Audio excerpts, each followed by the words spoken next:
I'm working on a shawl, actually a shawl poncho, which is from a book called Weekend Knits. And I saw someone wearing it, and when they walked in, I was like, oh my God, I have to wear that too. So I've just started. Eventually it's this big, and now it's this big. So we have a long ways to go. My name's Helene and Bloomfield, and I'm the owner of the Point Knitting Cafe here in the West Village in New York City. What we like to say is our slogan or tagline is we say you can eat, knit, and be happy, because we eat and we knit, and hopefully that will make us all happy.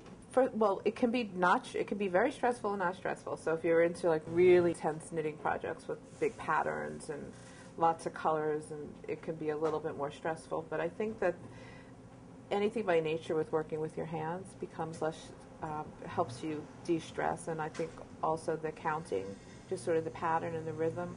For me, it was when I actually learned to knit, I learned to knit to de-stress, because it was during 9/11, and we were living 2 blocks south of the towers, and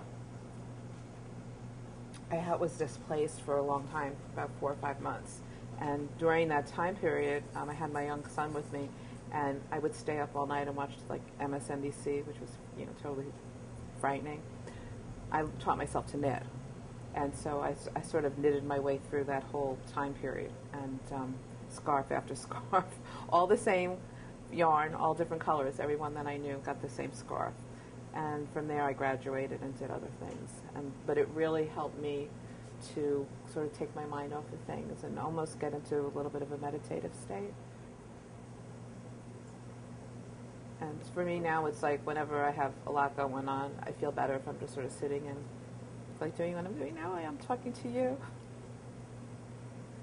And I find that for a lot of people. But then you can get into, again, some of the people who are, really knit really intense patterns.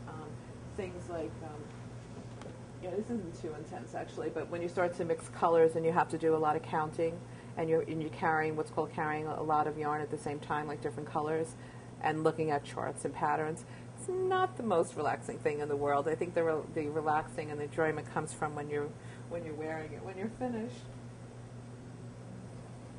It makes you feel good. One of the reasons when we made this place to be a knitting store cafe was we felt that there was a lot of crafters out there that were really doing it in their homes, because there wasn't a lot of places to come out and do it in public, and that this would sort of become a living room, as you think, for them, being New York City apartments are so spacious. And on Saturdays you can come here literally like every Saturday and see the same people, and they park themselves here from 12, and we have trouble even having people leave because they like to stay so much.